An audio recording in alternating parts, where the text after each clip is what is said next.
Welcome to this episode of PPJ. My name is Primah, and with me is the beautiful Pumla and the handsome Joel and the never ever to be seen Alan. Banange Alan. The day human beings see you. Remember with that mustache you have now, you look like No, I'm disappointed. No, that they wouldn't be Bambi. Yeah. People are dying. He's showing his chest today. So guys, It I hadn't seen. It's just They are there. showing your chest for Muraba. Yeah. there's cleavage for Joe. Yes, cleavage. We might cause a scandal. Anyway, Banange Pumla, well done on the last episode. Yeah, well done guys on the last episode. The last Well done episode. on the last episode. Yeah, did you get some feedback? What do you think? Hey, Banange, we've come. It's almost Christmas. Guys, we're tired. We're tired. People are on their last now.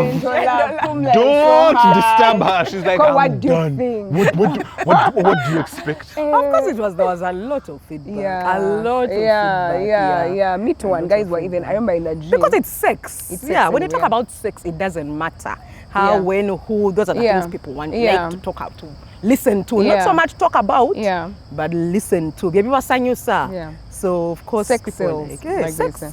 That you've said. Joel, it. did you get feedback? Yes, I'm actually going to get you some piece of feedback that I received on the day. Oh, that particular show? Yeah, so I think what we didn't do a good job of is there were questions that were asked. And I got a few requests saying, hey, can you repeat the questions that you asked in the duration of the show?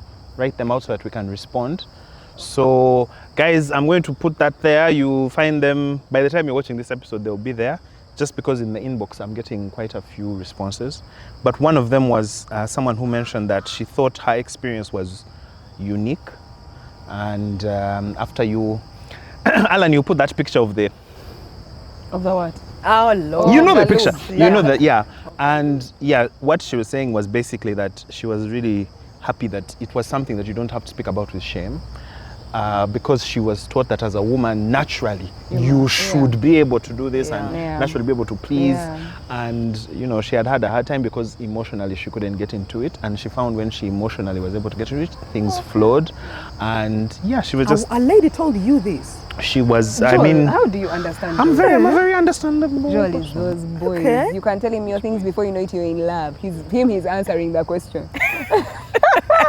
You're feeling like, my dear, I'm in love with you. He's saying, now, as a woman, what you need to do, that's his type. No, but And my calling was for pastor, wasn't it? yeah, it was. And Yeah. No, I think I'm still doing pastoral work that's in true. a way. That's true. Yeah. Oh, okay. But well done. Really nice. It was a beautiful Yeah, it was a episode. good one. It was a good one. No, I really loved it. Though mostly, I think, I think because I don't think I was noticing your reactions properly. I was just vibing. Oh, yeah. So when you actually, And then I watched, I still didn't see it until I saw the comments. That, my God, Joel, first of all, you really seemed uncomfortable. I didn't realize that you seemed really out of your depth. Like, and imagine I didn't agree I with was that like, comment. when I looked at him, I You just thought him. okay. So I have something to say But about I didn't that. see it, to be honest. I didn't see it before I read the comment. Okay. So maybe the bias has to first be in your From head. that, And then you start Yeah. to see it. Yeah, Joel, and what you said you have something to say? Anytime I'm on camera, I am slightly elevated in some way. I can't just naturally be myself. So as she was speaking, there were so many things that I was imagining how people are going to receive it. Yeah. And so I was just like, this is fun. Yeah. And then sitting next to you, of course. You're just like... That was you. This one It was just really funny. pretending. Kumbe. Later that evening. No, let's come to this Okay, episode. yeah, we're Let's here. come to this No more episode. sex. It's Okay. Christmas. No more sex. Yeah. Yes. So today we're going to talk about something very interesting. But before we get there, it's our end of year episode. Yeah. It's our end of year episode. So we're going to recap the year. Where a is little that bit. tree? The trees are there. There are many trees. There are many trees. Yeah. So end of year episode. 2 questions for you guys. First question, 2 highlights. 2 highlights from this year. 2 good things. I'll start with you, Joel. One highlight this year was I finally understood something about my personality that had taken me a long time to get. And now that I've seen it, it's making my relationships a little bit better. So without being too vague, I've learned that I have a contradiction in that I cannot receive love until I think I have earned it. But when I receive that love, I have a bit of beef in that, why did I have to earn it? which is unfair to the other person. Yeah. And I didn't realize that until other people told me that, do you realize you seem uncomfortable with this stuff? And when I talked to a person who I know in psychotherapy, said to me that this is why you cannot heal alone. Because people think they can remove themselves and heal and try and get stuff done, but there is always something in you that you can't see. And the example they gave me is like you're always seeing your nose. You know, like when you close one eye, you can see your nose. Can you see your nose? Yeah, especially if you're from my side of the country. You will see the nose. What about? Right? What about if you're from Pumla side of the country? I thought it was my side of the country. That's okay. We're all Bantu. Some are more Bantu than others. Come on. They are Muntu. Truly Bantu. That's how they knew the entire Bantu King. So Gandhi. the thing for me is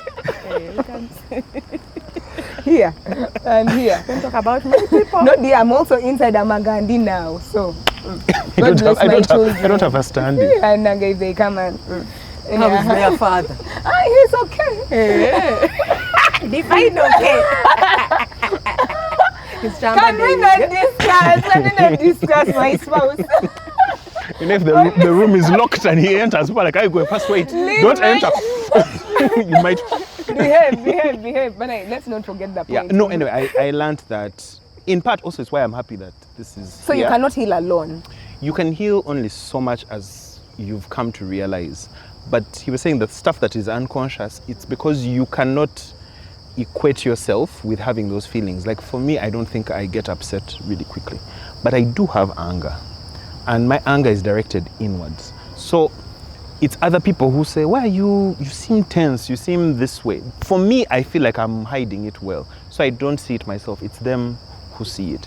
So his encouragement is that always going to therapy is you think you're going to become a finished product. It's like, no, the best way for you to understand who you are is be around people, and they'll keep telling you in a loving way the stuff that you're doing that you don't recognize.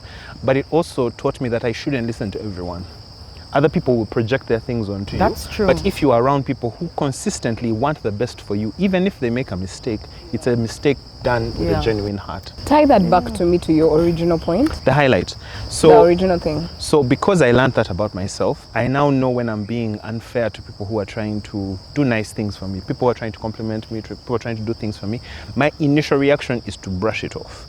And now that I know I brush it off and it hurts them, I now know so that intentionality, like to do and be better. Yeah, and to sit in discomfort for a while, because then that's how you build a muscle.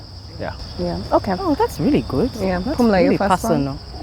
Me, I'm a mom, so my highlights will always be centered around my child or family. Yeah. My son. Of course, I'm grateful. Yeah. It's just a highlight. Like nothing much has to happen. Yeah. You know, the fact that my son is in another year, that I've lived through him with this year. Not everybody gets the privilege to. We actually just recently had to, they call it repatriate a colleague's body. The child. Yeah, they had gone abroad for a transplant for sickle cells, and we had actually also like gone through like a whole. We were really like now a community, a family. We had gone through a period of fundraising for the two children. There are two girls, 8 and 10, I think, and then one of them didn't take and died. And these are children, like you take it for granted. You see your children alive and playing and happy, and you don't realize that it's not guaranteed. So me, every time like my son leaves the home, is out of my range, every time he comes back within my range, I'm just so grateful, like always, especially now that he's in boarding school when he comes back.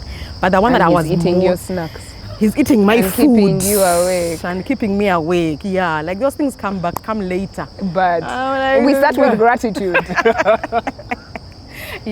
So me, my highlight honestly is always like another year with my son, with my child alive, with my child healthy. He's 16 next year. He's 16 next year. Imagine? I can. You can. I'm also you've been in years older. I've been in it. I've been in it. Yeah. But the more important one now, I never want my son to feel like, or children like we did, to feel like we have to earn our parents' love or anybody else's love. So I know like when we grew up, our parents, like you had to please them for them to show that you loved them. Like it's like they didn't love us if we were bad. That's how they didn't know how to. They didn't know any they better. didn't know any But then better. as we grew up, honestly, Knowing most that- of yeah. us, Yeah.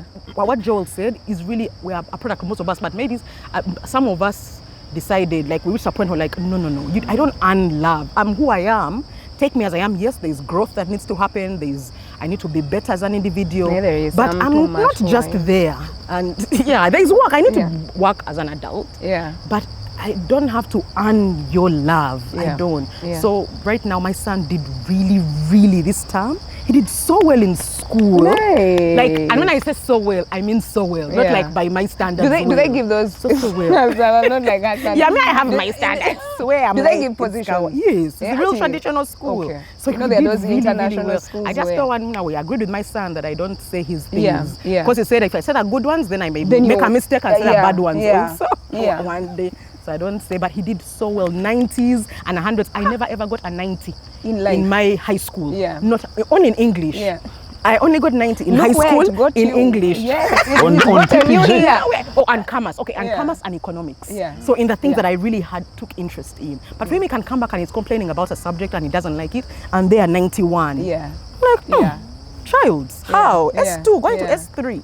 So I was like so grateful. And I know why he wasn't doing as well before.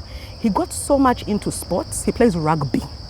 My So man. he was taking a long time to do the balance, to do the dance. Yeah. He literally had moved himself to rugby. Rugby, and that's his it. life was just rugby. Yeah. But this time I really saw him. We had a And he's good still- he's conversation. still sporty? He's still sporty, yeah. He's still sporty. Even now today, by the time I came for this shoot, he had gone to train. Okay. He had gone for rugby training. Okay. So I feel like now he's learned how to do the dance. And maybe it just came with time Yeah. or with age. I Yeah. don't know. Yeah. But I'm just grateful, Vanange guys. Having good marks on your reports. Yeah. Not all of us are academic, but it helps. It does. It helps in your later It life. does. Yeah. It so does. It Yeah. does. Okay. I'm grateful. Okay. My first highlight. I'll start with, imagine PPJ is one of my highlights this year. Let me tell you the truth. I was really praying one of you said PPJ. Because you are like, I have my two. my list. You're like, I have my two. I have my two. I'm finished. But you're like, now I have. What about the first P of PPG? I know. No, PPJ is on my list. I think because we are still easy about it. But I think it's very nice. Like and for me, it's no pressure. It's like those things you do outside of, like it's not really like our work, we are dying, but it's also like, it has a community. It has like, it's nice conversation. Yeah. No. PPJ, and I like that we sure. meet more frequently, and it's Yeah. not just the shoot, like we meet to enjoy. Yeah. Bambi guys, this last time I'm the reason we overtook long. Naema, to forgive me. We are forgiving Hey. you. We've even But, forgotten. they cannot forget. She We said- forget. No, No, you remember, forgetting we can never. Yeah, do you remember Pum last time? She's like, we forgive, we but can we never. remain one with. I saw it on the thing. I said, oh my gosh. No, Are these in the bylaws? I didn't know they were in the bylaws. I feel like when people Yeah. forgive, Let us. Keep a record. when people have wronged you, I don't know why they expect that their sorry means that's the end of that that I've discussion. never done that I've thing. never Yeah, done that yeah, thing again. It yeah, should be removed yeah. from your memory. So when I speak of it, I'm speaking from it from a point of forgiveness. Yeah, but I'm just. I just remember this saying. thing that you did. So next time you do I it. remember this child that you Mine, had. it is not a but I remember. forgave I you. just had to explain that Yeah. you guys, on this day today, Yeah. I had a commitment. Yeah. But because of you. Because of you. I said, Mikwano, forgive me. Not in a bad way. We had to iron. We had to make sure we're ready. So anyway, yeah, PPJ, big highlight, big highlight. Joel, second highlight. Big highlight. Big highlight. And I think next year is going to be even better. Second highlight. It's Girlfriend? Zeho. As for my my love life, that will Yeah, be for another balaba. episode. Balaba. I did. You did. You had a person of just. but just, she's, she left the country. She's leaving actually. Up to now, only. No. She's leaving this weekend. Yeah. How is So that? it's a bit. No, it's fine. I mean, we decided to end it before that day, and like have it. I didn't want it to be those You dramatic can't do a things long at the distance airport. relationship. People do long No, it's distance not. marriages. That's not the reason. I don't The- encourage. It's the beginning of another life. Oh, she's going to Season know. of Like our lives, when we see where our lives are going, Yeah. it's just, oh, you're going this way, Okay. going this way. And also, I think I learned, compared to the first one, that I can have affection for somebody, but you're having to make choices where we are now us. Like when I listen to you talk about you and Andrew, there are certain choices you've made together because as a unit, you're going to be together. And yeah, when we were talking about the things that we wanted, they were not really melding, but we make sense as friends. So we were mature enough to go, I don't think this is going to, and we can't keep hanging around each other, keeping the fire going because, you were in love?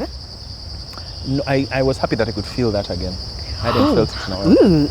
Okay. The butterflies. Right, And she pumla. Hi, how are you? Butterfly. Hi, how are you? May I just have moths inside here? They come out at night. What is the real highlight? I think the biggest highlight is that I've been able to do things for my family that I didn't think I'll be able to. So without going into too much detail, there was something my father and my mother were quite concerned about in terms of their future, finances and all of that. So I was able to put in a plan for them not to have to worry about what happens when they pass on. And when they say peace of mind, the peace of mind is largely for them. Because they are no longer like, hey, what are we going to do about this? And we don't understand these financial things. And it also broke that parent-child thing of my parents are, we are the parents. Yeah. We are sorting these things out. You're not supposed to do it. So me stepping in and feeling, I told you when I came back, I felt it was my duty to come back to Uganda and be here. Yeah. And I had this nagging feeling that they thought that because it was my duty that I hated it.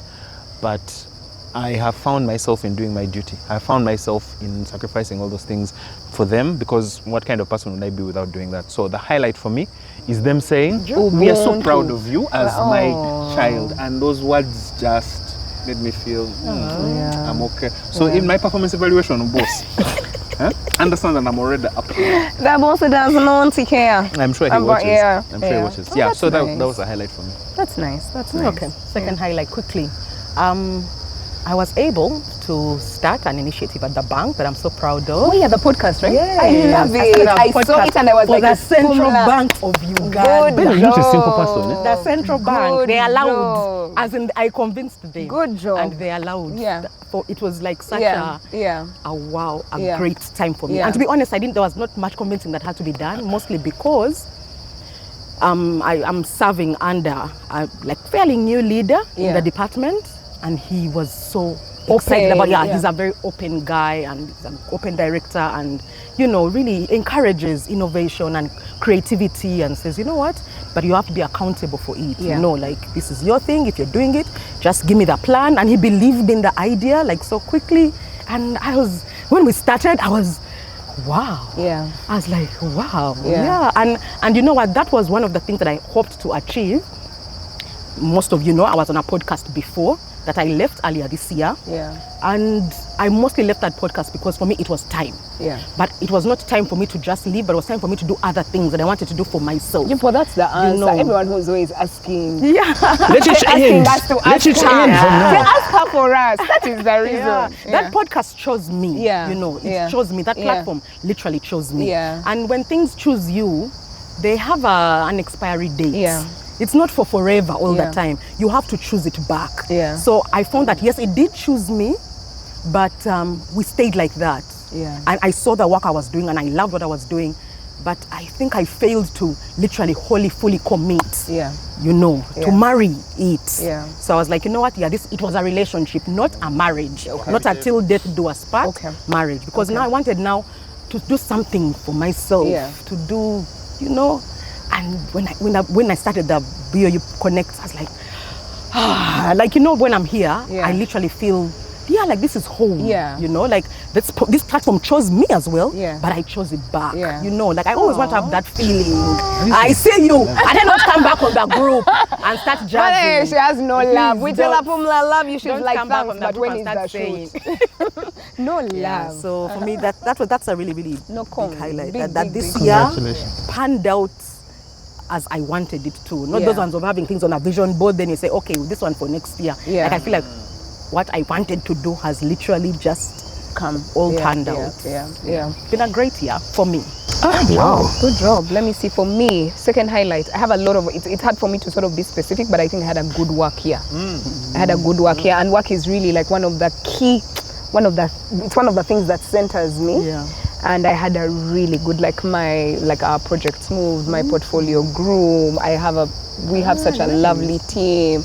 Like it's one of those things where where you where you're like team is I love my job. Like I'm like, because I've been in a place where I haven't liked the work I've done, now to be I find it a privilege. Like I keep telling God, I will never get used to this. Like I'm so grateful that I love what I do and that it gives me the opportunities that it gives me. So for me, I don't feel entitled to it. I don't have that sense of entitlement. I'm like, oh God, because I've suffered before. So now I'm like, have you suffered? Not suffered like in terms of that, but in terms internally, like I've internally agonized before. So now to be comfortable and to enjoy what I do is such a privilege for me. So that I cemented that this year, and I keep saying, I love this. I see where I'm going. I want to keep going. So yeah, that was good. I know you deviated a little bit from your. So I feel like when I was thinking about the highlights issue, one of my biggest things was, it's not many people who say. I see a lot of people on social media talking about how even the Etwa Soma, we are not doing them anymore. Yeah. But I find it always like a privilege, and I fight the urge to type and because say, I know it's privilege. Yeah. To type and say, me, I'm doing what I studied and I'm loving it. It's my career. Yeah. And I'm loving it. That the YDX that you say that was fake derivatives. Yeah. We are doing them. And we found X. Yeah. Find X. Find X. We find X. Every day we are finding X. It's our job. You know? Yeah. So when I was thinking about the three of us, I was like, I think all of us are doing what we actually did study, and we love it. Yeah. Okay, I think you. It's a different. Yeah. There's some spice. Yeah, there's It's some a spice. spice. It's a There's a spice, but it's the version, thing. but Yeah. it's the same thing. Yeah. Thought about that. Okay. And how do you prepare for the new year? Quickly, do you do anything special? No. How do you don't like prepare, plan, resolutions, what? Do you draw? Yes, I do. I go away for a day and just sit quietly and then think, what is it that I want to accomplish? But for this year, because next year I'm turning 40. Are you also turning 40? Yes, I'm turning 40. And you're turning 40 early. Yeah, in Jan. So I realized, I had a vision for, 21, I'm going to do this, 18, 25, 30. I had never thought about 40. And now it's here, and I'm just before you're going to blink and you'll be thinking 50. It's going to be 50. Maybe because we thought by 40 people are very old and established already. There's no more reason to. Yeah. People are already where they are supposed to be. Let me change. I have no more needs. I'm okay. I am established and who I am. Of needs. Tick. No, it's just that I don't feel like I'm getting old. I feel more or less the same. It's that the world looks at me a bit differently now. Yeah, so it's an interesting experience. But I'm going to prepare by just being silent and just listening to what is it that I should be doing going forward. You said something to me about 9 years ago. You said something like, if you don't know where you want to go, any path will take you there. I need to figure out where I want to go so that I can say no to stuff. My boss is always saying, strategy is just as important for you to say no to things as what you're saying yes to. So more no's, and some of that means even my life, the amount of time I have to do certain things, I have to reclaim it. Some of it is social media. I'm reducing how much time I'm there. I didn't realize just how much time I spend clicking and moving. So even when I pick up my phone, I have to go, what am I doing? Like, why am I doing this? And I've been surprised how often it's just an impulse. Me too, me too. Okay. I also imagine I do two things. I unplug, like my December leave. I don't know how it's going to work out this time. You always take leave? I take leave. Oh, okay. I always take leave, and I real unplug. Like I real disconnect from 2024 and enter 2020. Yeah, like for me, I real unplug. Like I rest. Like in January, I'm a baby. Really? Like I real rest, I real unplug, I real rest, and then I proper plan. If by like January 10th, I have not written, and my planning takes different formats. So sometimes I'll do I used to do general resolutions. Then this year I tried out doing like general resolutions and then trying to see how I'll cover them in every quarter. Yeah. Like I keep trying to. Then like next year I'm thinking about just, let's say my dad keeps saying choose 5 big things. Okay. And just keep every month thinking. So I'm going to try that next year. Okay. But I find a way to I actually prepare. And I actually have to have a thing written down, and I actually So I unplug, then I. So when do you take leave usually? I like 20th there of December. Yeah. For like a month. I come back on like 15th January. Yeah. Do you close, or you're the one who takes leave? I'm the one who takes leave. We have 1 week off, then I take leave. So you become a teenager in Feb? Because you said a baby in then I'm okay guys, so today's topic is the end of year. But today we're going to talk about privilege, right? Privilege. And I got the idea on privilege from one of. I wish I had it just at Pumla Chester where our cards, but Joel, what the theory cards for? There'll be an talk? ad, Yeah. So I saw a question on privilege. I wish I had the exact question, but there was a question on privilege, and that's where I got the idea of talking about privilege, right? And for me, I've heard about privilege talked about more, especially in the West, because in the West is where they have like racial differences, and so whites, blacks, there's privilege all over the place. But it got me thinking that I think there's also privilege in our society. Like like we are all blacks, we are all even in Ugandans, right? Even in I don't know, in Namugongo there, I don't know, like even wherever there will be privilege. It's just that it takes a different format. So I wanted us to talk about what privilege is. I went to the dictionary to see what privilege is defined as before and privilege is a special right, advantage, or immunity granted or available only to a particular person or group of people. So it's like a particular advantage that like how we said, Gandhis have the privilege of what? Breathing. The whole world. Breathing. I mean, no. But there are certain privileges that there are certain you'll think that these guys are the other guys are. So I wanted us to talk about that. And my first question is, what does privilege mean to you, and have you always been aware of your privilege? We had to move. But when will we learn? Yeah, we shall never change. We always start in the. We start in the gardens, then we come to. We talk too much. Then we come to what's this place called? The pavilion, the veranda. What is the pavilion? There's something golo. The patio. Pagolo. What's pagolo? We don't know that one. I don't know. It's there. Okay, but how we've come to the as we do what we studied. Pavilion, then what else? Anyway, so we've come to balcony. The terrace. We've come to the balcony, guys. Yes, balcony. The light did us a dare, so we had to move. So I just defined what privilege is, and now I wanted to move on to these guys to tell me, what does privilege mean to you, Pumla? And have you always been aware of your privilege? So privilege to me, honestly, I would like to take it using the social media perspective. So what you gave us was the literal dictionary. What is privilege? English. Lawyer, academic English. Yes. Yeah, but I started to really just understand the word privilege from social media. And for me, it is, actually, I'll tell you for me what it is about, but let me define for people what it really is. So that so on social media, privilege often refers to unearned advantages you are born into. Unearned or unearned? Unearned. Unearned, not earned. Okay. Yes, not earned. Yes. Oh yes, UN. Yes, UN, not earned. A-N. Advantages that are not earned. Advantages that you are born into or you gain due to circumstances like wealth, race, gender, beauty, connections. Okay. So for me, what that means in a nutshell is that you start ahead. 100%. You're born into opportunities. 100%. You had no input, you had no effort, your bloodline was just what it was. Was golden, was diamond, and you were just born into it. What is the opposite of privilege? You can also be born in disadvantage. Disadvantaged, I guess. I guess disadvantage. And for me, privilege comes at different levels, because like me, people, when I speak to them, they say I was privileged. But the people I went to school with are the ones I thought were privileged. For example, my dad grew up in abject poverty. Abject poverty. He was raised by his sisters at a time when his sisters were older than him. He was the last born child of his mother. His mother died when he was a baby. So he moved. By the time he grew, his sisters, it was an era where girls and education were mismatched. So girls were expected, was like you'd go and get married anyway to rich men. You didn't need to study. So his sisters gave up their education and paid for him to go to school. And he was a really bright student. So he came from the real village of where, and someone applied to King's College Bodo for him. He didn't know that school, had never heard about it. And someone came and said that, I think you were a good candidate to go to this school. And from the time he entered the Bodo, his life trajectory just shifted completely. Finished school, went to Makerere University, did his master's abroad, came back, met his wife.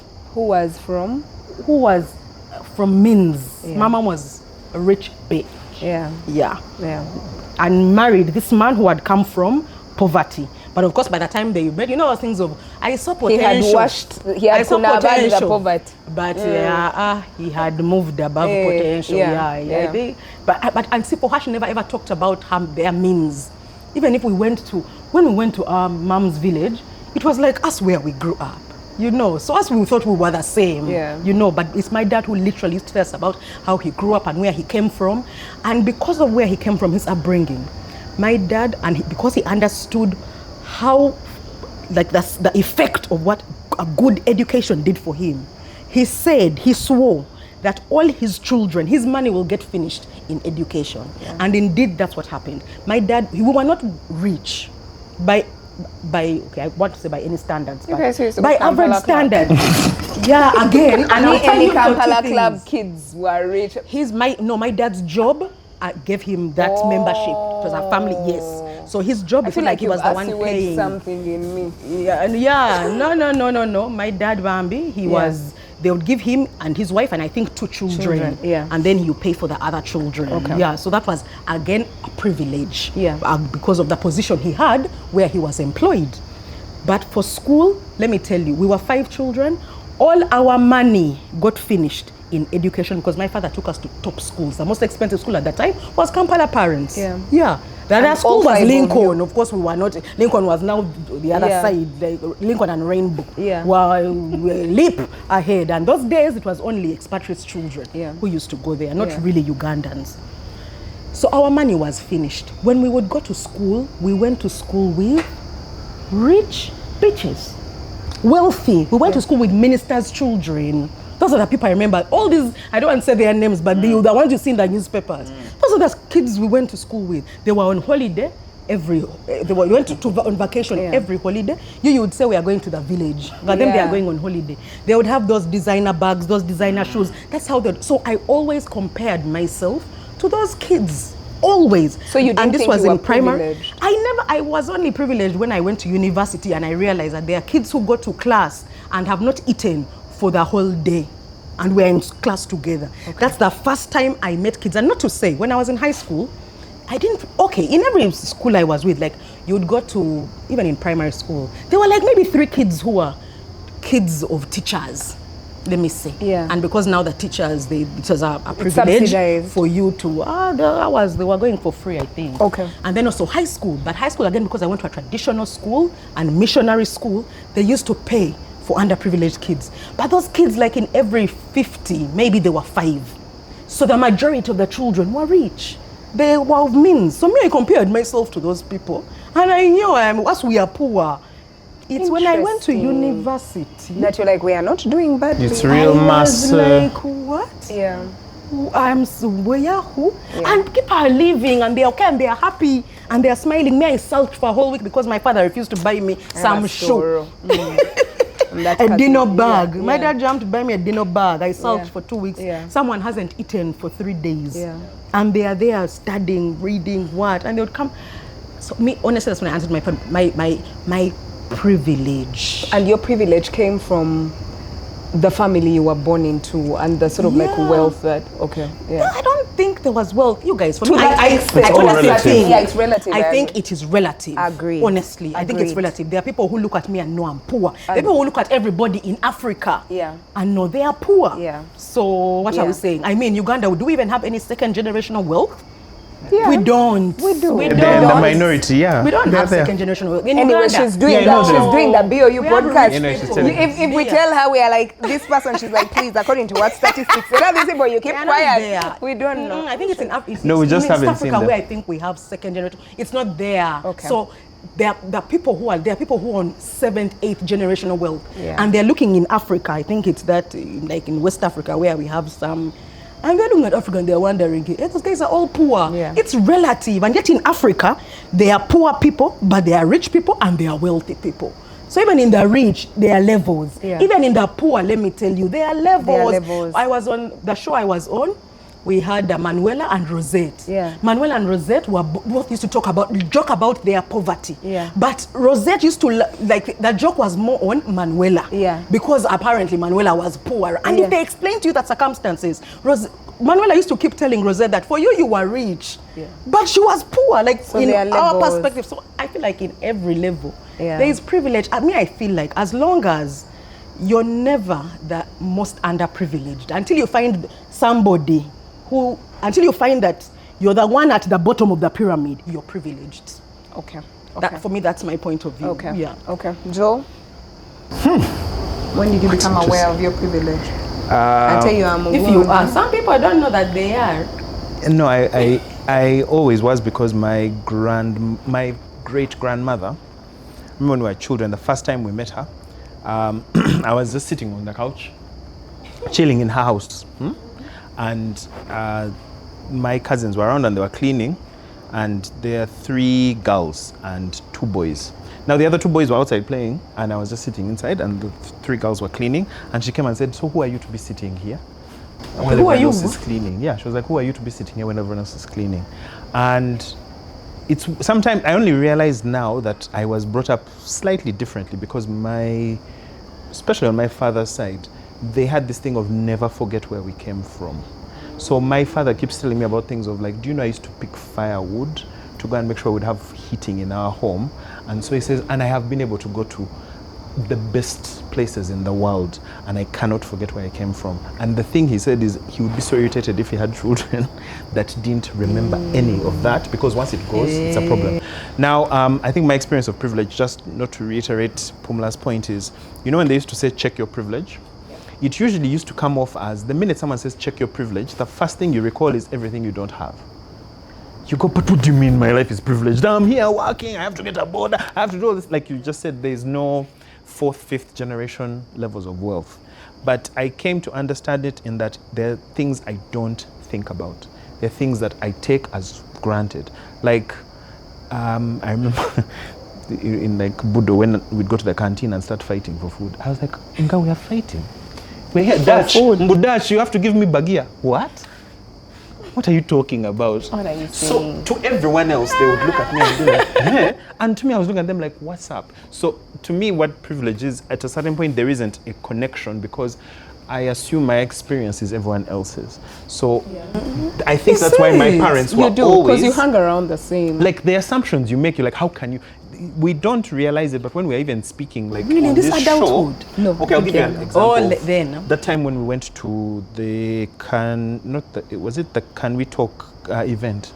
Yeah. Right? Now that week, people had been arrested in the march to Parliament, like businesses had shut down, but there wasn't a hint of any of that conversation at that place. The event. So when we were there, we're in the same country that those people who are the same age as us who are trying to make a living, for them this is a painful time. And for us, it's really not that much. Now, if you have a conversation between those two, it's very easy for this person who is going through the worst to look at you and say, hey, your life must be great. Because once you lack something, it is everything when you see someone else having it. And then there's a funny thing about humanity. Once you get something, you're like, like when you said you went to that school, you went in, we had all your things kind of being met, but then you see someone who has something you don't have, and suddenly you have a lack. Yes. And to me, it hit when I left this country the first time. I was like, we are poor. People have money. They have things. Tell us about it. When did you go? Where did you go? Tell us about it. Because some people say they are young, but they thank their employers. If it started in 19 something, then you know you're powerful.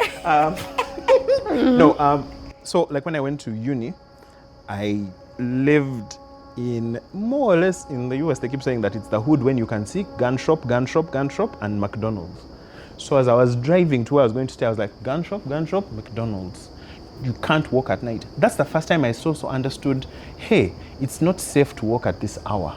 That's not something I had ever thought about, because I'm a tall guy and I see how people respond to me, but I hadn't seen it until it disappeared. So I think being a man, there are things which we take for granted because you're never in a space where that stuff is ever affecting you. And so I think my great-grandmother and also friendships, particularly with women in my life. No, Joel, have I don't feel shown like me- you learned. Did you learn the point about your great-grandmother? So her point was, when she said, who are you not to be cleaning?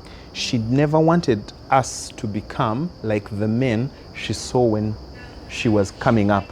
So for her, I don't know where that came from. Maybe it's because she had this anger, and before she passed away, she said, I have this anger that there are so many intelligent women I've seen in our family who will never go to school, and there are these lumpens who've gone, and they're now coming and doing this stuff. Now she could say it to us because we're younger, but she couldn't say it to the other guys because she would never say that stuff when my great-grandfather was around and all that. So I think she Actually, I was about sort to say of she must trying have been to- saying it in comparison Yeah. because I find Yeah. myself doing the same thing. Like with my son, he cooks, he cleans, he does everything. But I know for a fact it wasn't founded on the fact that both men and women should do the same thing. It's more of, but why Yeah. us women, we are doing this. Why aren't you? Why aren't you? Yeah. Yeah, it comes from a place A of certain place of- anger, yeah, of yeah. some bitterness, of a, Yeah. yeah. Yeah. So I think to me, the privilege point, it just means that if you are not aware of it, then you're not aware that there's a certain battle that you're not fighting that someone else is. Yeah. And when you're aware of that, you have a lot more grace that you can give. To me, it's been a very good thing to learn about my privilege because all of us look up. Even in all the places I've worked, when We people are doing mostly look advertising, they do aspirational it's almost like everyone wants to live where they are and rise. No one wants to look down. Even the things of years, like in Uganda, everyone's like, what year were you? Yeah. And now we're looking at each other like, hey, this guy in my year has made it to director. Yeah. What are you on? We still have this thing of where are Yeah. my peers? This is And I think that's why a lot of peers have disappeared. I was looking through my school stuff and I was like, there are some people here I have not seen. The people I'm seeing are the ones who can afford to be living in the neighborhoods. I mean, to go to the places I've gone to, and we forget about them. So it's only when I was in a space where people were not even paying attention to me. I remember there was a party that had happened. I was in the US, and because it was going to be, was in the state US. was But he was At least it was a poor state in Louisiana. gun shop, McDonald's. So whether it's the state, so what, gun shop. Unless you have been in a situation that takes you out of your normal everyday experiences, it's hard for you to feel your privilege. And so, especially like the way I was saying, there are classmates of ours that we don't see much. There are people who, I felt like Uganda is actually kind of different from the US in that in the US you could hang out with someone who's a waitress, someone who's a mechanic. Like for them, they go, I'm a temporarily embarrassed millionaire. I'm about to get there. So it's very aspirational. Here, the minute you've gone to a certain school, there's almost a certain trajectory you're going to be on of, these are the people I hang out with, these are the places I go. So I found class here to be a very strong thing after going to a place where class socially was fluid, but economically it wasn't. Here it's both economic and social. Like if you don't have a certain access to certain goods or certain ways of making your living, you're not going to get anywhere. But like in the US and the UK, the people who are of a different class, they already pinpoint you by even the way you dress. Like someone told me, they were saying that guy must be Nigerian. I was like, why? He's like, he's wearing very nice clothes. He's wearing Gucci. What? Like he's trying to show us he has money. Whereas for them, they're like, why do I need to display? They used to display it by, they used to say that stuff of like, that person's LBC. Like what does LBC? Little bit common. Little bit? Little bit common. Now those are the guys who came from those Connecticut families. This where one is you can never MC, get most common. That's most common. They would see me there, like MC is coming. Yeah, so I understand checking my privilege to go. Before I say anything, before I like, who am I speaking to? What is their experience? And even if it might grate me or I might not understand it or it might be different, I'm like, I'm collecting their experiences. They're telling me their experiences and I also have mine. And that means at some point I might irritate them. At some point they may irritate me. Okay, both of you have talked about school and sort of like almost social class. What, I'm in my head, I'm just thinking, what other good things do you think would point to privilege minus social class? Social. Minus that, like wealth, but what else? What else is there? For you, like what else would you think would define privilege? Apart Besides from wealth. Looks, of course. Uh-huh. Yeah. Okay. Definitely looks. Okay. Even being neurotypical. Even being clever. You know that Okay. that dumb people are also stigmatized. That's true. Yeah, there's a privilege of being smart, That's true. being, Yeah. having you. That person who starts talking and you all go, You guys, what Then does move on. neurotypical mean? I was going to say exactly. She showed So an example. there's now the Exactly, term- because I It's an example wanted, I of, wanted like, to go over privilege, it. Then I was like, but what is So it? I'm hasn't- helping Uganda. There hasn't been a name Yeah, for it and because people there's thank you neuro, for Yeah. helping Uganda. there's neurodivergent. So like people who have. Just tell us what. So there are people who Oh, you're the divert normal, from the then there's norm. Like I neurodivergent. may have ADHD or I may have autism or may have something else. Now those typically have been pushed to the side as you're not normal. So why they say neurotypical, meaning typical means it's Normal, you've been saying yeah. that it's not normal. The reason they don't like the word normal is you're trying to what human being What isn't is abnormal, normal. yeah, So yeah. like they go, I don't want to be abnormal, and that even the language we use, Yeah. I found that because you're not harmed by it, Yeah. you don't realize that you're Yeah. excluding certain people Yeah. from things. So yeah, I think looks, gender. But gender, I'm just like, I'm so gender as surprised well. you haven't said gender, because gender is a big one in terms of privilege. I mean, I don't think so. You don't think so? No. Pourquoi? Why? They've given you the pourquoi.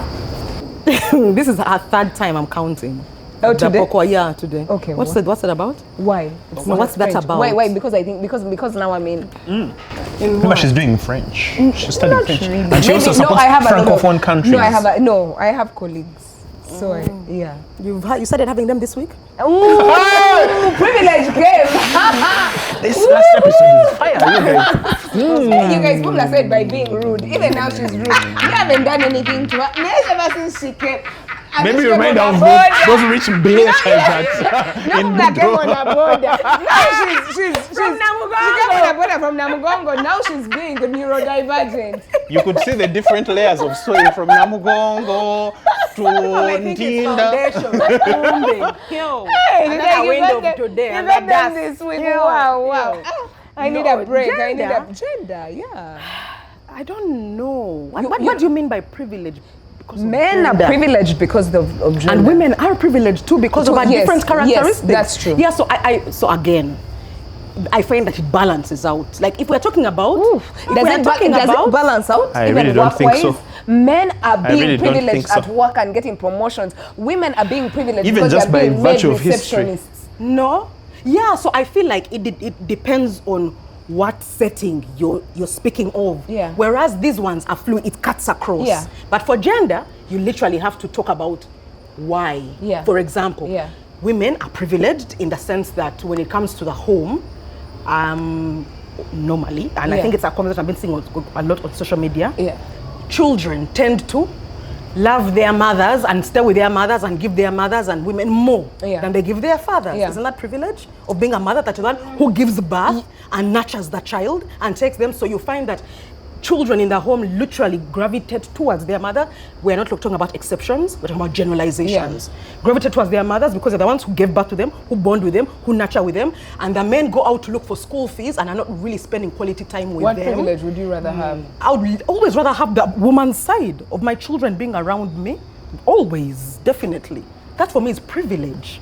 And so I feel like it depends on what setting you're discussing when it comes to gender. When it comes to workplaces. I can feel the disagreement. So really don't- I hear what you're saying, I don't Pumla, but I agree. think why we are sort of I don't think it's 100%. is, for me, what I mean is there are privileges which are maybe, say, I enjoy the affection of certain people, but historically, like in the things that women have traditionally had access to, just in terms of their means of making choices. Like in the bank, for instance, one of the things we're seeing, Oh, the it's bank only people up said until the my bank, mother which one? was in banking, generally Okay, in yeah. banking, to even get a loan, you had to get permission. Because you work in from the a man. bank, he works in. Right? Yeah, again, work. We are literally talking about certain Auntie, yes. settings. So what always, I'm saying is when it that there are comes to certain women. settings, at least for me, economics affects so much. Like if you don't have Totally economic power, agree. like when they say Totally you have to agree. get educated, Yeah. so Totally to agree. me, not all privileges are the same. Agree. Like there are certain privileges of You're oh, making this my person's point. good looking, this You're person- making my like, yeah, point, it's Joe. nice, Yeah. it's a good thing, but when you go to what is it that allows you to reproduce yourself?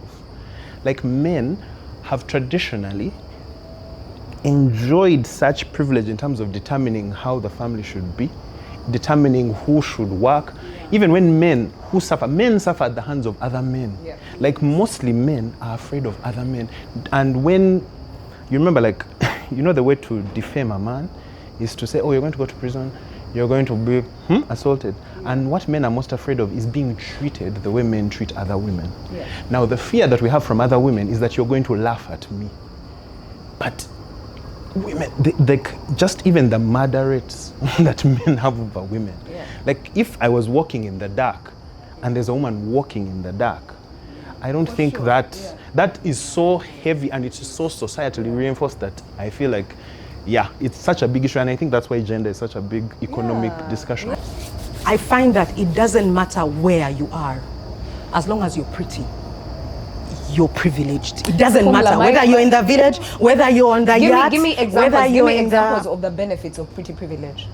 pretty privilege. That can overcome I've had other it in work. I disadvantages. can say it at work Give me, myself, where there's somebody who's liked more immediately that she's seen, because I work in a male-dominated field again, but I've seen it even both for men and women.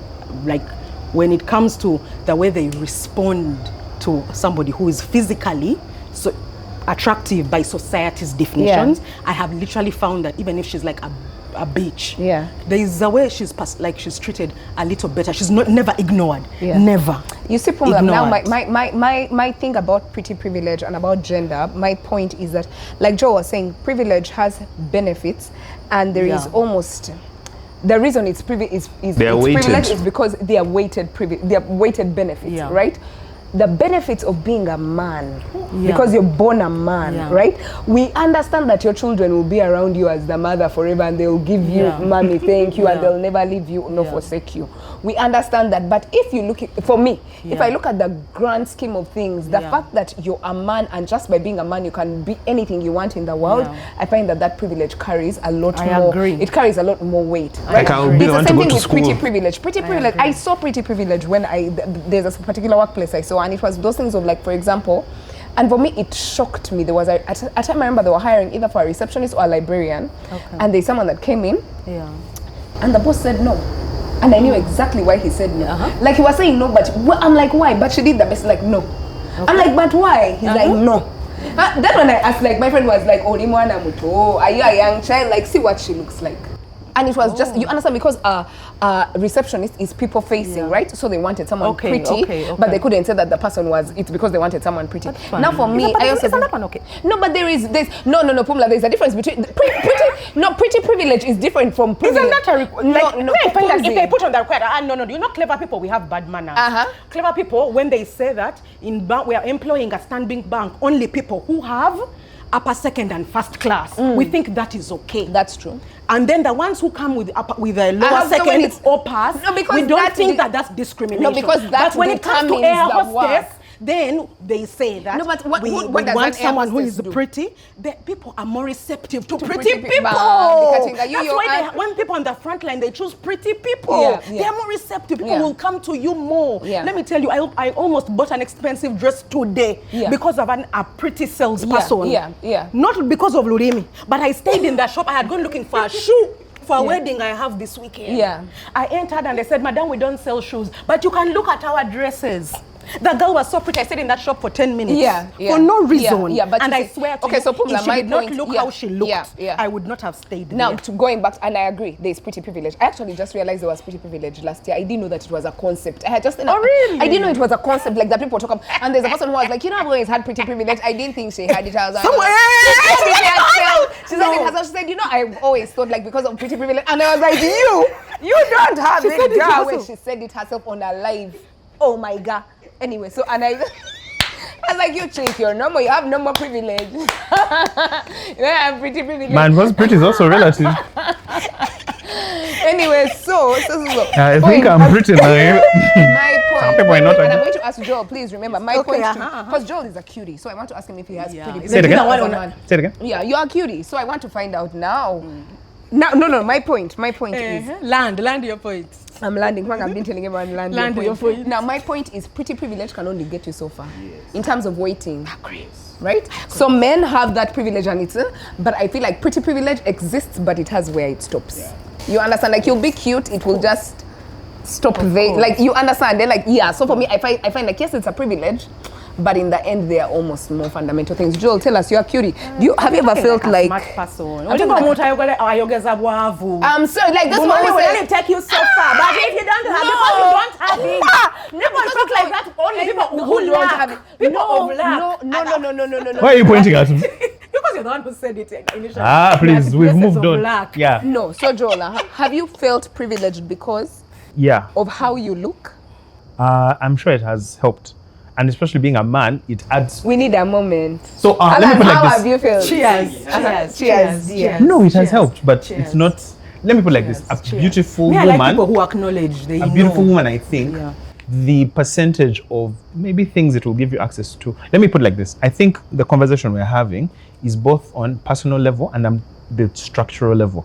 I'm more interested in the structure because you can always find examples of exceptions. Yes. But structurally speaking, as a guy, men, even in marriage, I was reading this book about why is marriage becoming so much more difficult as women have become more economically at par. Now it's because the ways in which marriage was done is I need to be married to be able to get access to resources. In this world, I'm not going to be able to work. So to say that she loves me, she has to. She has to act like she loves you. But at this point, when I was reading a lot of the divorces, because most divorces, at least in the Western world, are initiated by women. And what they're usually saying is there's incompatibility. Whereas before, I could just be a guy who could talk about my stuff and say, I'm feeding you. I am doing the things a man is supposed to do.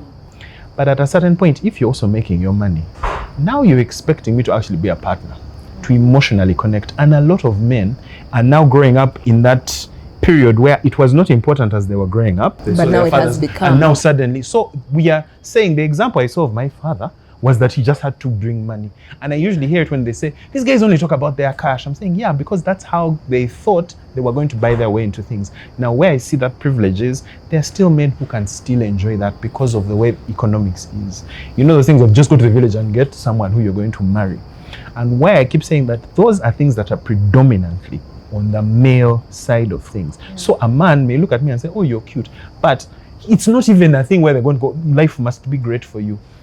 A similar guy who's not even as attractive as people may think I am is going to enjoy 97% of most of what I'm going to get. That 3%, he wouldn't trade it and say, oh, I wish I could have less money and have that. So Joel, is your point that pretty privilege works different for men? It's not consequential. Okay. It is a nice to have. It's like a dessert that you add onto things. But for women, it's a especially when you're younger, that's why even they say there's that thing of women as Madonnas, or you're treated as a woman of the night. Not because you're pretty. There are those times when men, because of their desire, take it out on you. Those things of, why are you dressed like that? Why are you like this? And you know, they say, she's dressing like that to get attention. But then you find people also do that when someone is fully clothed. So men have this thing of, once I attain something, woman is my reward. I don't think women think that way. But men do. And it is subtle. It's subtle if you ask a guy directly, you want to say, oh no, I don't think so, but you look at his behavior. He will go, I've made it. I've made money, I'm in the bar. So what I'm saying is the unconscious stuff that we keep carrying is baked into society so deeply where you're not going to get pushback. The pushback that we start feeling now is when you start to tell a man like, hey, that's not enough. You need to be a good person. You need to emotionally connect. You need to do all those things. So that's why I say they are weighted. If we go, the more you go to countries like Norway, those Scandinavian countries where things are more international perspective, are more at par. UK, Norway, Primah has brought local perspective. KPS, Lincoln. We have range here, you know. We have range, and I'm going New Orleans, end to end. Rudeness at the podcast. Never come on a boat. Let me tell you the thing of All Saints. In church, I think it allowed me to more easily interact with girls. When you're young as a guy, right? There's always this thing of a university guy in first year is not even attractive to the first years that he's with. Right? Nobody's interested in at his age level or older. So I remember the first time a guy was dating someone older than him. We were even high-fiving him. It's so bad that even when boys say this stuff of like, oh, I was I was touched by someone older than me. Do you know what guys say? Hey, man, that chick liked you. You're now a man.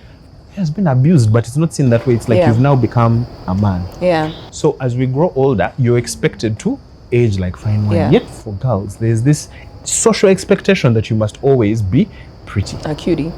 Like, why isn't your hair a certain way? There are some things I don't even have to think about. I can show up to a wedding in the same suit I wore to the other 3 weddings. You won't be there. So when I was hearing like you speaking, I understand where the pretty privilege is, because you feel it is an immediate point of currency that a woman can use in the world. Whereas I for think it's me, great. I really You think cannot it's- use And I that think they point should of cash currency. in all the time. Yes, And I do. and I think because that it I shouldn't be know, necessary. like for me, I know, like I am, like people come to me and ask about, like I am confident, and I know for a fact that I did not. Maybe I built the confidence later, but this confidence was instilled in me. Yeah. It's a privilege that I have because Yeah. I can go and wow any audience Yeah. if I choose to. It's privilege. I'm going Yeah. to cash in every time. Yeah. But so like for me, I know like I'm never the prettiest person in the room, but I'm never the dumbest. Yeah. So I cash in on what I Okay. have. Okay, so even I those have. pretty ones, but So the pretty but, ones, but you if see, you have Pumla, the something, point, cash in. No, I agree, but remember, What's the Pumla, the problem with point it? is now you had better be pretty with, like you said, You're talking like, no, but Pumla, let me tell you, my Remember, point, this episode was supposed to be 1 hour. Let me tell you, my point is they are And you're pretty, by the way. I'm not I saying know, you're not pretty. I You know, are that's pretty. why I'm not The crying. problem I is know. that you're My clever. point- My point is that is it. You're My point is that- cleverer than you are. My point is that You are cleverer than you are. That's the problem. You are clever is outweighing. Bananga, she's too clever. Too much. Shh, my Hulama. problem, Pumla, is that they are weighted. When you say understand? weighted in they this are weighted. regards. The fact that whole thing of Pumla cashing in on confidence, you can actually cash in. Cashing in on pretty privilege, the things you're cashing in on. You understand? Like it's Like $1 million of being it's very so beautiful. different. It's so different. The benefits that's of your of- perspective. That's true. Okay, That's let's your that's perspective. okay. Okay. Clever. Yeah, is yeah, yeah, disturbing yeah. you. Yeah. Okay, Clever okay, is okay, disturbing. okay. Me, I've been around guys. I've been around wealthy and pretty people, and there were people who had no thought process of the future or anything. Like money is here. They are doing what they want with it. They are pretty. They are thinking about it. They are living in the moment, and they are happy just there like Yeah, that. yeah. And then me, I realized that for me. You live a different- you have a different completely outlook, yeah. different life, a completely different perspective of Yeah. life. I'm like, you guys, what are you going to do in the next 10 years? Yeah. Like, what are you doing Because today that is auntie, routine? yeah. But binjoga sababu. Yeah. So I think you guys, if we are in different worlds, let's be in different worlds. Okay, and so enjoy our lives my like that. next question, guys. Do you think privilege begets privilege, right? Because you are in Gayaza, right, and you hang around a certain type of person, now you are in the central bank that is probably full of Gayaza and Budo Yeah, people. of course. So has it? Do you feel like because of where you are, it has just sort of just propagated the same thing? It does. You've and moved that's why in my similar father circles. Intentionally took us not only to good schools but also to Kampala Club. Yeah. And it's something he says even now. He tells me, Pumla, whenever there are things going on in your life, like if you're just living your life there like that, don't you find that you have a number to call in case you need access or support to anything? So is your point, okay, Pumla, to what you're saying, fine. So if I'm here, I'm coming, like me, I don't think Yeah. I was middle class. Me, I was middle class, but like a little You were lower. middle class. I was middle, but You were like middle little. Yeah, class. I wasn't at Kampala Club. Yeah, but those you are are the ones still who I thought were middle class. In middle class, there's upper middle Yes, class, I was there's lower. middle class, Yeah, and there's lower I was middle mid class. to lower. I was in the middle there. I was like maybe mid. I was lower to mid, maybe like You mid. paid the school fees of Namagunga. Yeah. You were in middle. Okay, I was in Did middle. someone pay for you? No. Or your mother paid? No, your father 100%. 100%. You are in middle. So okay, fine. If I was in middle. Now, if you're in middle class, right? But you want to enter the other. You guys, there are some people I met. I could, like, there is a class of people that I met in my older years, and I was like, we are not in the same Uganda. As in? As in, you know where you go to like visit a person, and then they're like, okay, fine. We are going to, let's say, the village. You come, like, let's say there's a wedding. Come with Yeah. us. And then you go with them. First of all, they have lead cars. I'm like, members. Remember, you understand like that you know that like that life where you're just Yeah. like we've just gone for a small function in I a get whatever it. village I it get is, it. and people have walkie-talkies, those who get walk it. ones, the security. Yeah, I'm like, I get us, it. even in a function of 800 people, Yeah. there is no security. Take care of your bag. Take care of yourself. Come with the community because You go to churches where they said, when you stand up to worship, please make sure that you know where your bag is at all times. We shall not be held accountable. They can take You it. understand? So I realize that there is a different, like a real different class. Now, Puma, is your point that if you want to, okay, so for what I'm hearing from you is that if you want to live here and enter there, start doing the things of there. You have to. Yeah. You must. because I think it's Joel who said that you'll start to irritate people who are not used to who don't understand your mannerisms. Yeah. And this is up and lower. Yeah. Like for me, honestly, I don't want to hang out with people in the wealthy class. Tell us I'm more. not comfortable. I dated a very rich Nigerian in Manchester. Yeah. And that is when I was literally exposed to generational wealth. And Yeah. how they behave. Yeah. I don't want it for myself. But for them, they understand it and they love it and they're used to it and that's what they know Yeah. and it's great for them. Yeah. And I understand these people from a much lower income level trying to, okay, when you break through, why do you have to break through and also hang out with people? I don't understand. What's the problem? Why do we have to? I want to be wealthy, but I don't want to hang out with wealthy people or have their points of view. I wasn't raised that way. I don't understand it. So why are you answering that question? You know, they talk about golden ghettos in Uganda.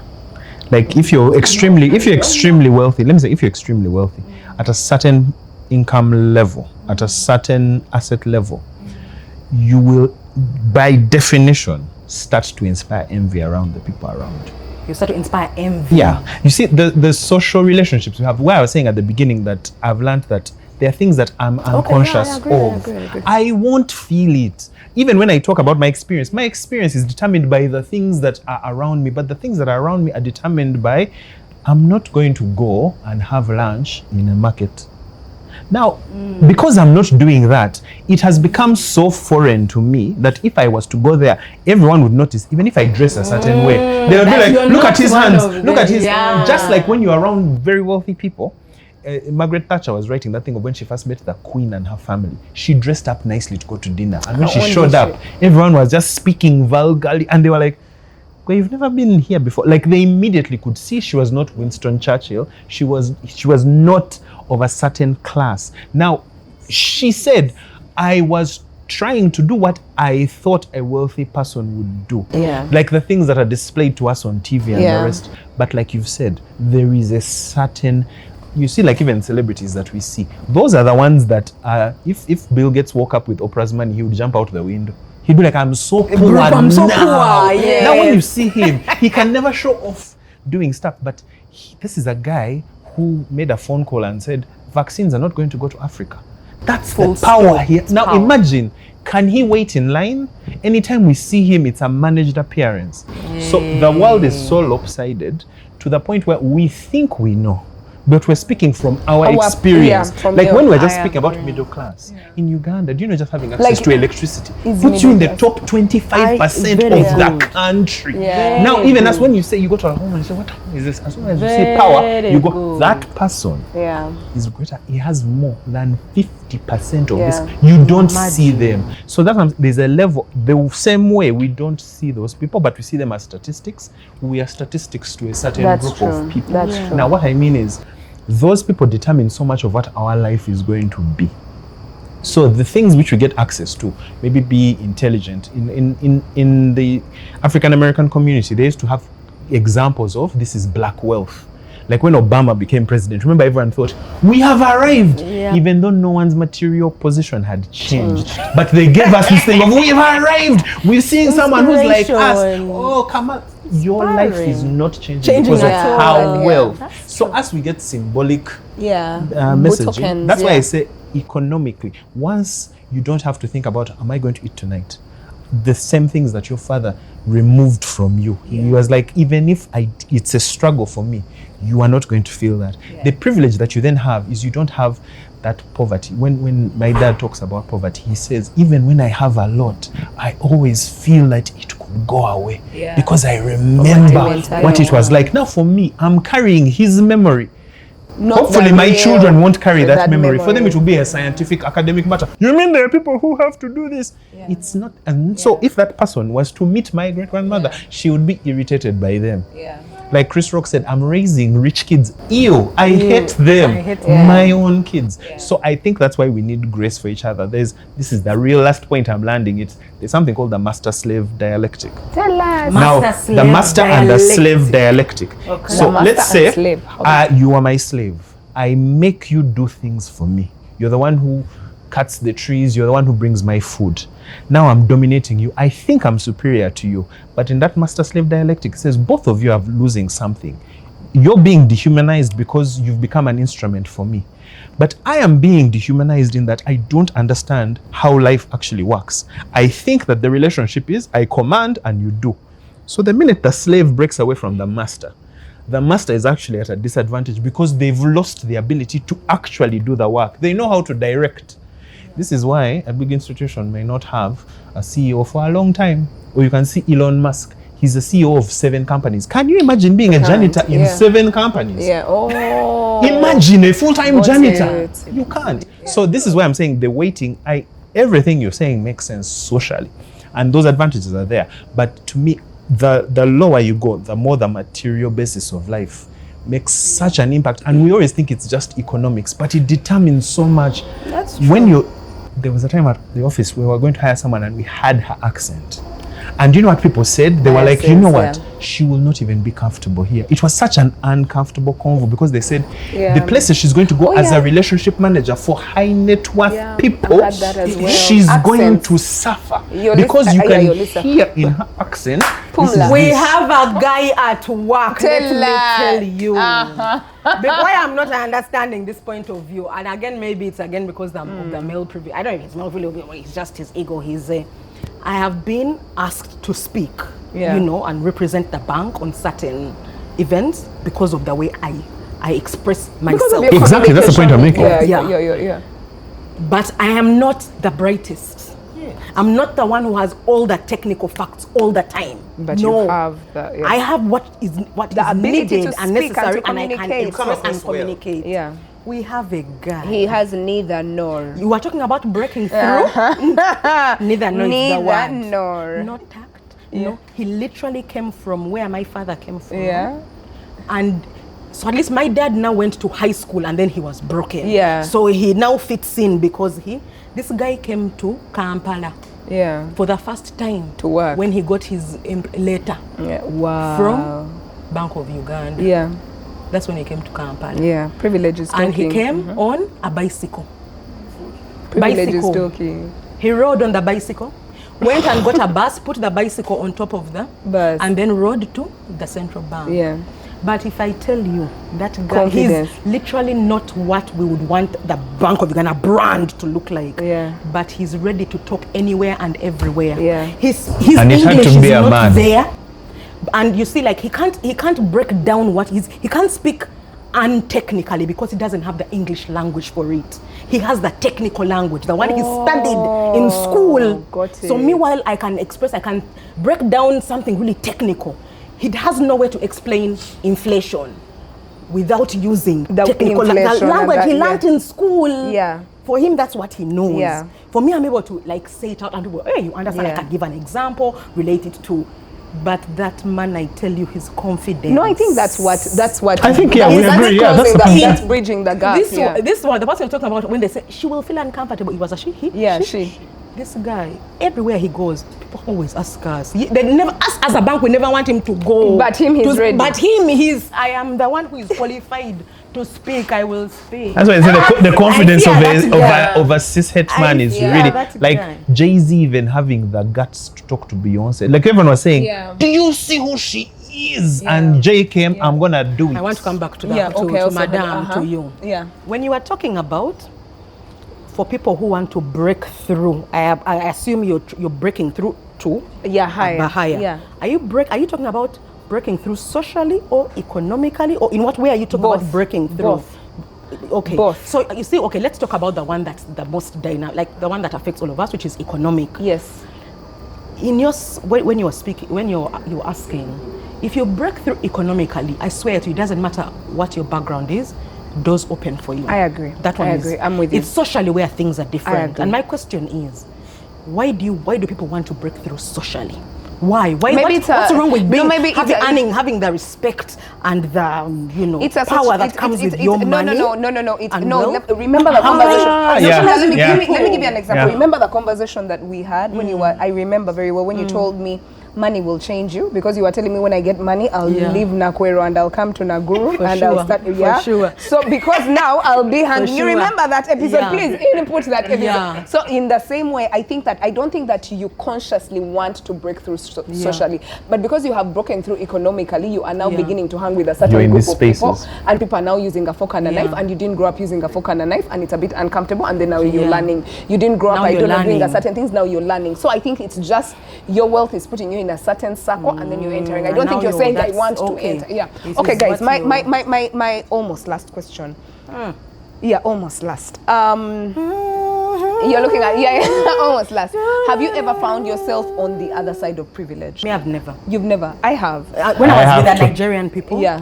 they're wealthy, and when I tell Yeah. you guys wealthy, you'd never was understand. real, it was, yeah, It yeah. was Excuse me, have you said too what she said? We'll never Yeah, no, understand. there are some And things it's You will our- never, because I never, because we are the same Yeah. social class. Even as, no, even as we met them, sure. What do you mean? Did you date them Yes, into their family? No, she yes. dated them, didn't she? Say she was It was was too church or- much. yeah, I told them these diamonds you're giving me are too much. Much. Yeah. Yeah, my it point. was so, but I will say I didn't ever feel like I was on the other side of Yeah, privilege. okay. I just felt exposed to a different side of Okay, privilege. okay, That's so- it. okay, Like okay, for me, it didn't affect me. No, I just saw and I realized that's not who I am. I don't want it. I wish I had that money, but Yeah. the way they have this behavior, it seems so plastic Yeah. to me. I'm sorry, bye. Okay. So for Yeah. me, the way I found myself on the other side of privilege, and you'll tell me. So I remember when I was in masters, when I was in school. Harvard. Yeah, Say when it, I was say in it, darling. Harvard, I remember we used to have, which shows you that really we were broke. So I remember there were lunchtime, there were like brown bag series, like those were lunchtime workshops. brown like bag those things, eh? brown Yeah. things we'd go for. And so at lunchtime, they're like seminars, talks, all of that. And so I remember we used to go for them simply because it was lunch. So you just say which one is more interesting, then you'd go for the one, and then you're like, anyway, we'll have lunch there. Like it was one of the things that you just enter, but you're like, the reason why I'm going for this thing is because it's lunch. But you'd go and you'd enjoy them anyway. So I remember there's a particular one I went for with my Nigerian friend.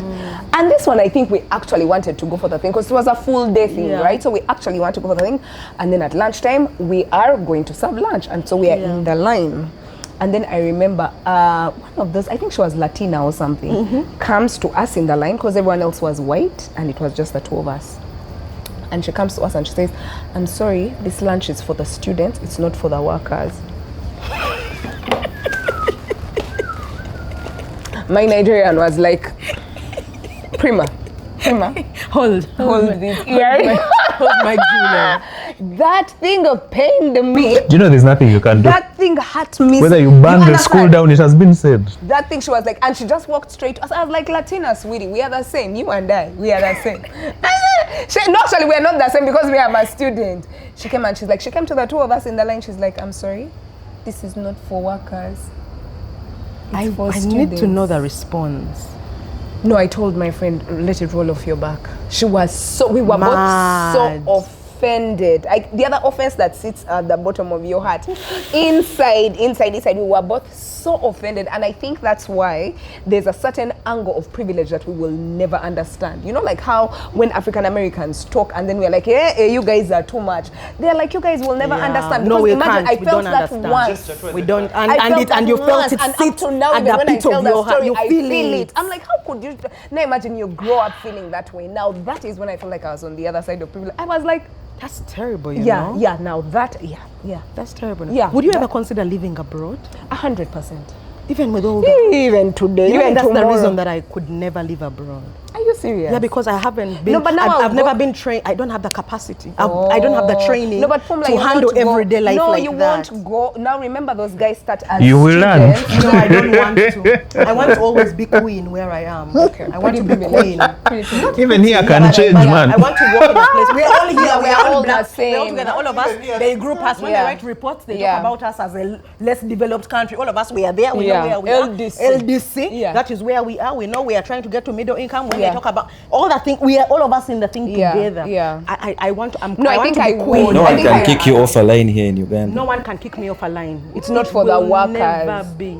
No All one you can ever cheap. say it's for a worker. Yeah, It can never yeah. be. So for me, I would, because I think I would could not never. go at the.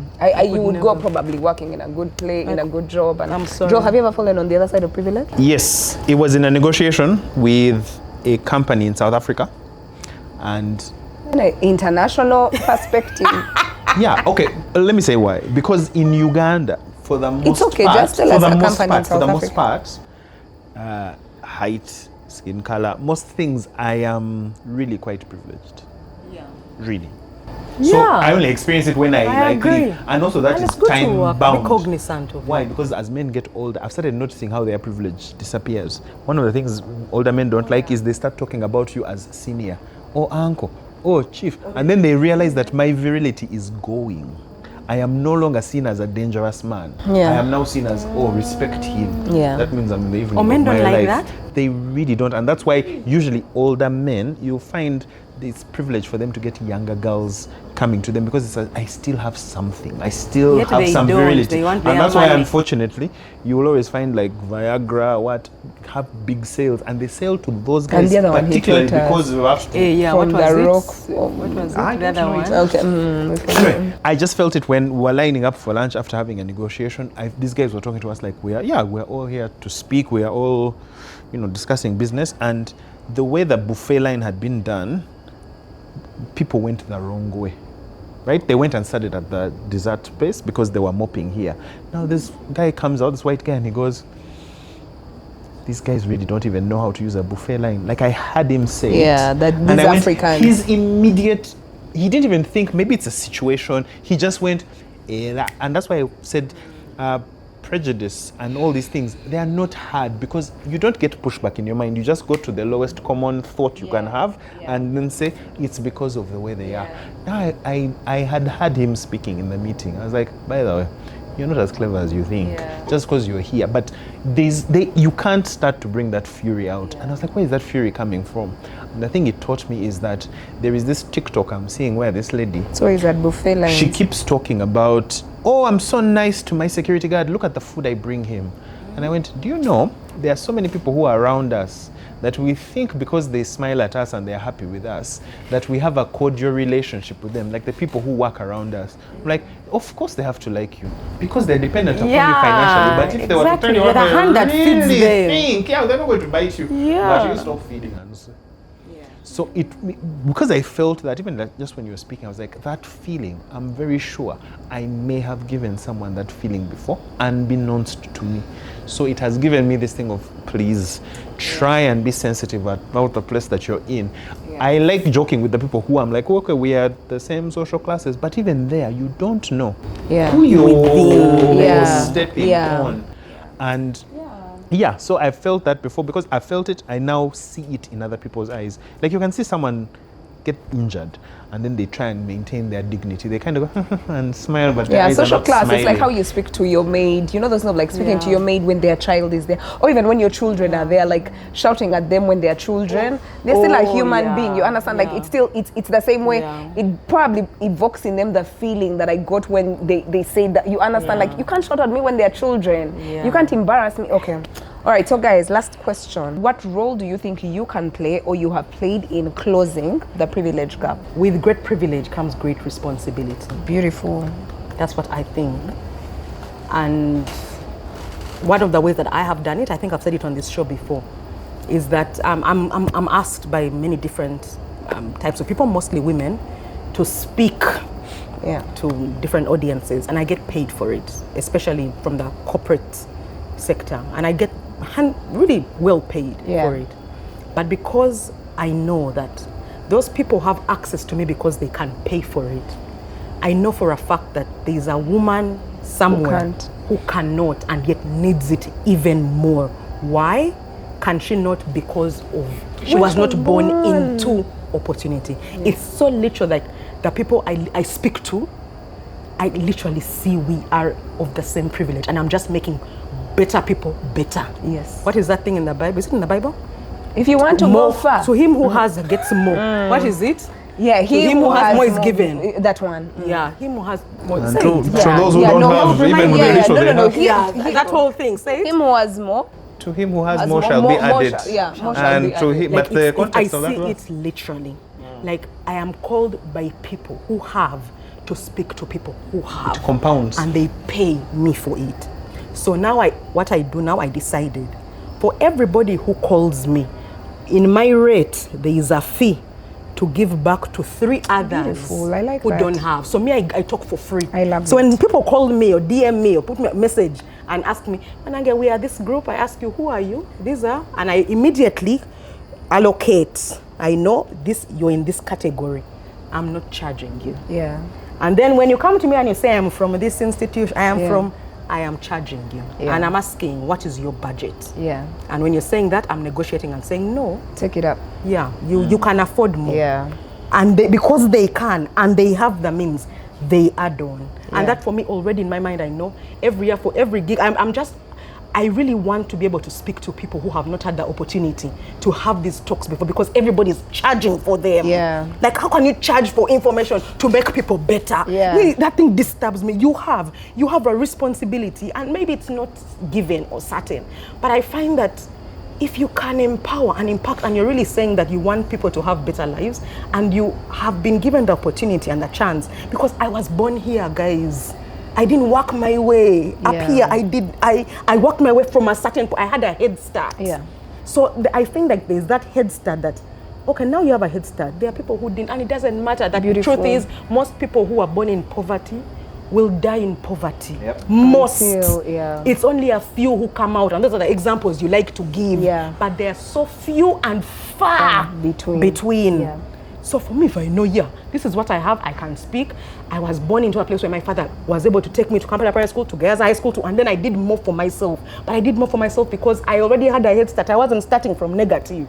So why don't I give people who have, who had to start from negative? So for me, I've just always decided, any money I get from someone asking me to speak because they can afford, I always wait for anyone, and I don't go out by the way looking. They'll always come. They always come and say, we don't have money, but I have this group of friends, I have this group of girls, I have this group of... money, but I have this group of friends. We have a group. I said no. But I don't charge community as well. Okay. I don't charge my friends for anything. I don't charge my community. I don't charge my family for anything. No.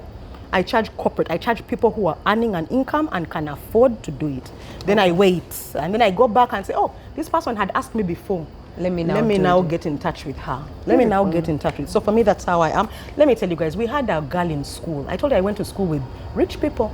But we also had like a 1% that were wealthy. Yeah. That girl, they used That to were bring wealthy? for wealthy. Of the real. Of the real. There was wealthy, there was rich, Yeah. there was poor. Yeah. There was average, there was poor. Now we had that wealthy. Of how we had 5% poor, we had a 5% rich, wealthy. That girl, they used to bring for her suitcases upon suitcases of grab. And she used to be so ashamed Can you believe that? of being that person. She used to throw things in the bin or throw things on their way. I was about to say the name of someone, but I know, I'm kidding. As in She's it a just well-known girl.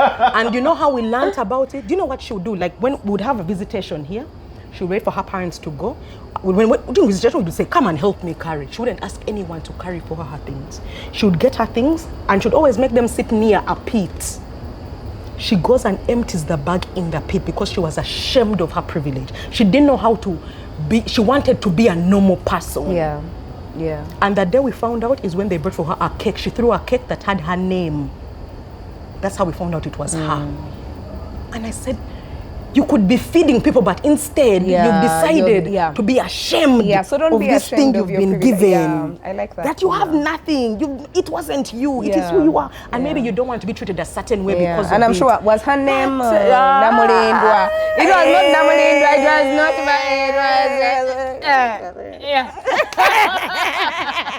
Namulindwa,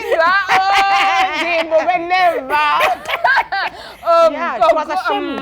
I feel like you can be who you are. Do people know you're a serious person in this world? You're a very important person. And I find that there are people who dumb themselves down, like they literally subconsciously burn out their lights to fit in.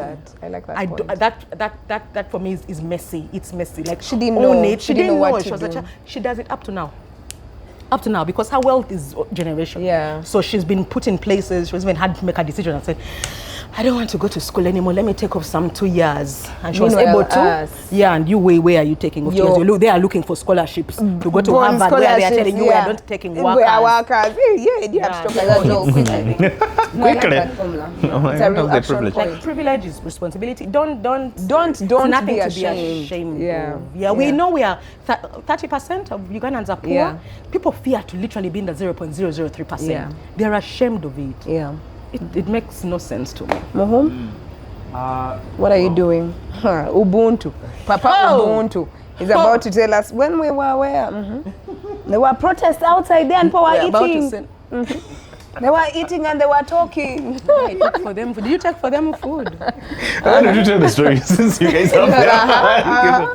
No, it's just trying to, in different scenarios, make sure I give back as much as I've gotten.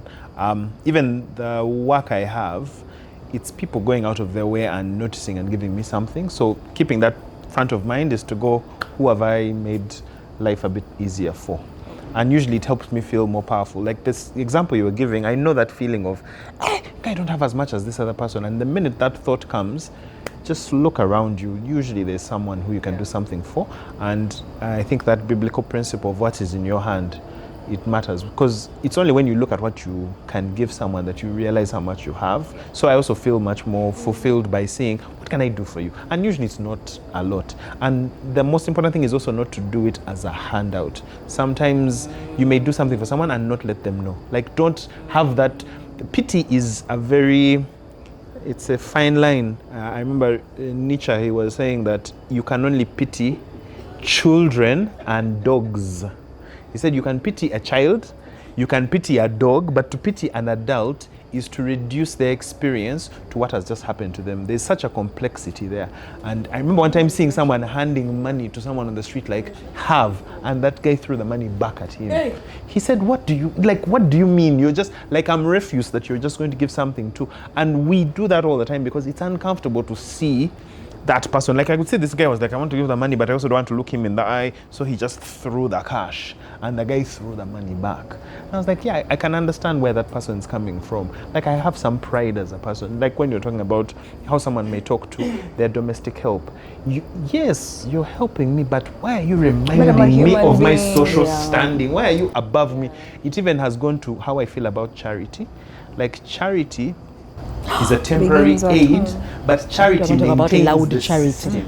It maintains that I'm still here. I'm handing this thing to you.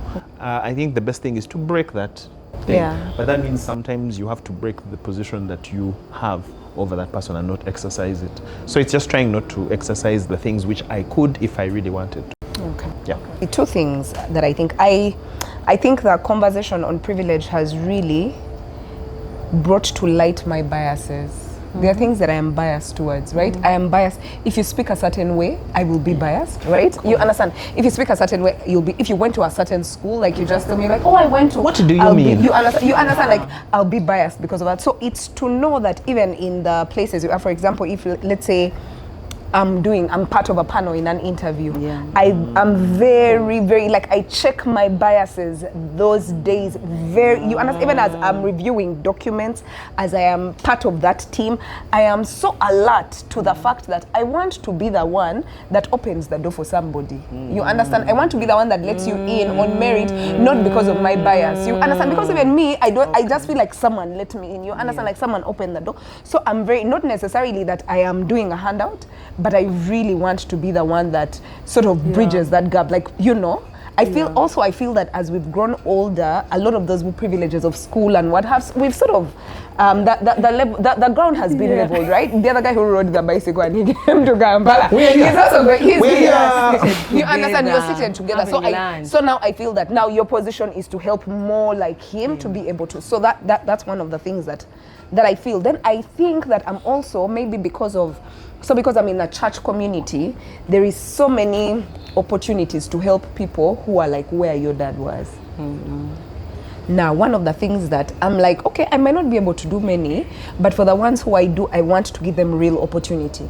I don't want to take you to a school in Nakwero where you will not, like, it will just stop you there. You understand? Like, I want to be like, if you're the one, let's go to Budo.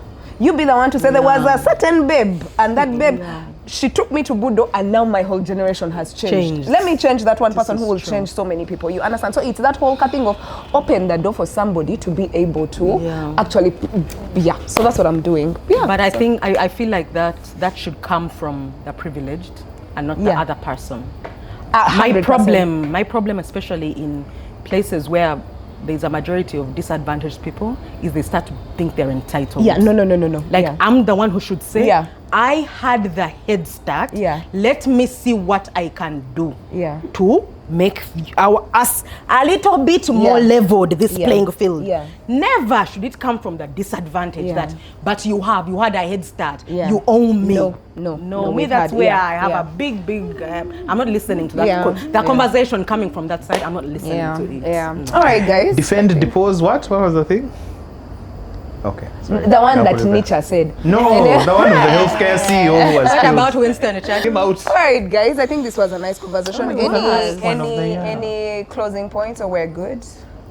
Happy holiday! Happy holiday! Guys, use your privilege. So until next time, we are PPJ. Merry Christmas, guys.